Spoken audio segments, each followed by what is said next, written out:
가르쳐 줄 수는 없을까 내가 정말 살아있다는 걸 느낀 건 너를 처음 만난 그때.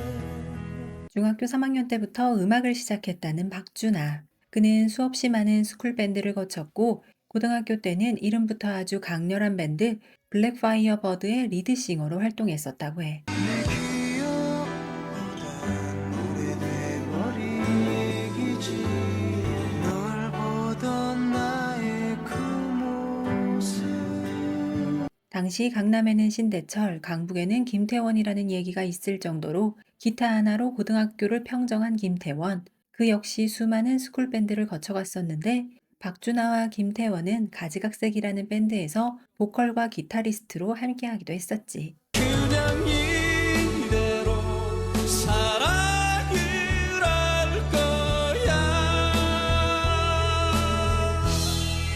그때의 인연으로 두 사람은 친분을 쌓게 되었는데 훗날 김태원의 제보로 박준하는 슈가맨에 등장하기도 했었어.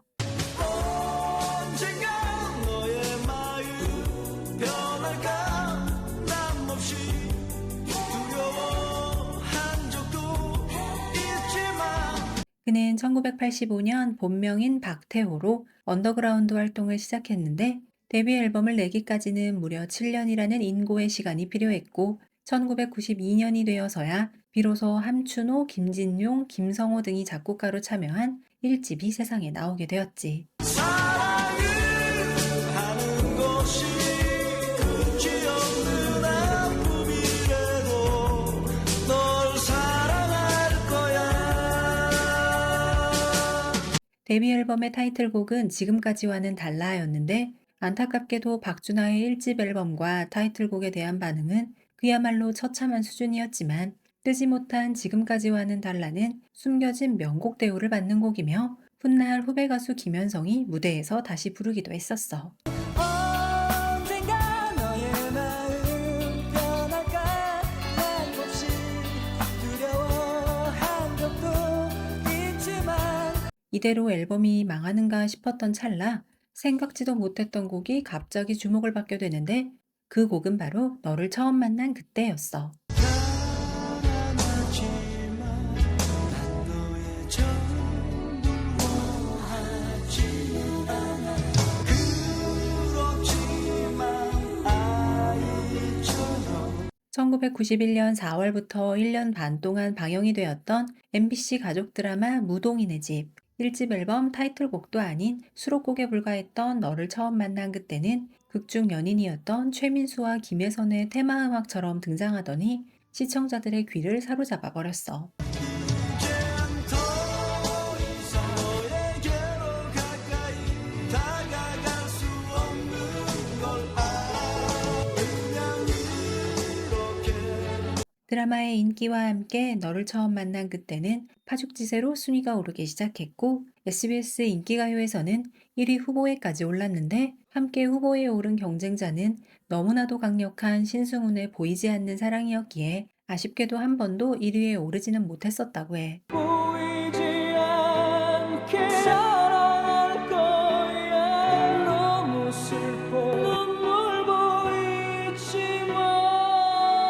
너를 처음 만난 그때는 당시에 신예 작곡가로 주가를 올리고 있던 김성호의 곡이었는데 이 곡에 애착을 가졌던 김성호는 자신의 5집 앨범에 직접 부른 이 곡을 수록하기도 했었어. 그렇지만 아이처럼 저르고 싶어. 김성호 작곡가에게는 묘한 징크스가 있었는데 박성신이나 김지연의 경우처럼 그가 쓴 곡으로 인기를 얻게 된 가수들은 대부분 원히트 원더 가수로 전락하게 된다는 것이었지. 찬바람이 불면 내가 떠난 줄 아세요. 스쳐가는 바람 뒤로. 안타깝지만 이 징크스는 박준하에게도 예외가 아니었고 그는 너를 처음 만난 그때로 세상에 이름을 알린 이후에도 꾸준히 앨범 활동을 했지만 결국 사람들에게는 원히트 원더 가수로 기억되게 되었지. 달아났지만 난 너의 전부를 원하. 하지만 이와는 별개로 다른 가수들에 의해 수없이 다시 불렸던 너를 처음 만난 그때는 곡이 발표된 지 10년 후인 2003년에는 MBC 드라마 1%의 어떤 것에서 강동원의 목소리로 불리면서 화제가 되기도 했었어. 이렇게 홀로 남겨진 초라해지는 내 모습 어떻게 그대 마음을 돌이킬 수는 없을까. 박준하는 1993년 2집 앨범을 발표했는데 2집 앨범은 오랫동안 언더그라운드 라이브 클럽 활동을 했던 본연의 락커로서의 색깔을 듬뿍 담아낸 앨범이었지. 모르는 사람처럼 잊혀져 그렇게 정말 남이 되는 건가. 이 집의 타이틀곡 모르는 사람처럼은 훗날 90년대 최고의 인기 작곡가 반열에 오르게 되는 박근태의 데뷔작이기도 했지만 이 앨범이 조용히 묻히다 보니 박근태의 데뷔작은 룰라의 100일째 만남으로 알려지게 되었지. 내게 띄워졌던 박준하는 고등학교 스쿨밴드 시절부터 조정현과 절친 관계였다고 하는데 비슷한 시기에 3집을 냈던 조정현 역시 실패를 맛보았고 두 사람은 손대서는 안 될 그것 대마에 손을 대고 말았다고 해. 지난 주말 가수 조정현 씨와 박준하 씨가 대마초를 피운 혐의로 인천지검에 의해 차례로 구속 기소됐는데요. 박준하 씨도 지인으로부터 건네받은 대마 0.5g을 피운 혐의로 24일 구속 기소됐습니다. 숨겨진 명반 대우를 받기도 했지만 대중적인 성공과는 거리가 멀었던 2집 앨범 이후로 3집이 나오기까지는 아주 오랜 시간이 걸렸는데 심지어 앨범을 준비하는 과정에서 소속사 사장이 사망하는 비극적인 일까지 겹쳤었다고 해. 음반 준비는 계속 이제 뭐 기획사도 만나보고 사장님이 사우나 하시다가 돌아가셨다는 거야.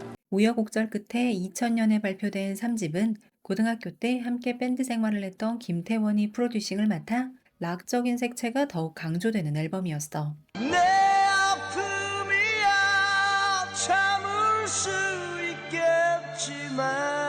있겠지만 하지만 대중의 기억 속에서 박준하라는 이름은 이미 희미해져 버린 뒤였고 결국 방송 활동도 제대로 해보지 못한 채 3집은 싸늘하게 묻혀버렸고 결국 그의 마지막 앨범이 되고 말았어. 이젠 더 이상 너에게로 가까이 다가갈 수 없는 걸 알아. 그 후 박준하는 가수들과 공동 음반을 주로 냈는데 2002년에는 김민우, 박정훈과 함께 기억 우리가 머문 시간들이라는 앨범을 발매했었어. 지금도 느끼는데 널 사랑해 넌 아직도 내 사랑.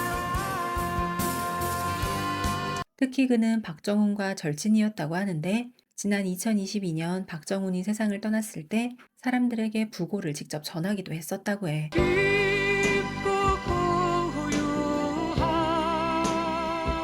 고요한 그대 품에서 잠들었으면 2008년에는 그처럼 원히트 원더 가수로 기억되는 박정수 그리고 최용준과 마치 오장박을 연상시키는 그룹 박최박을 결성해 활동하기도 했었다고 해. 자기만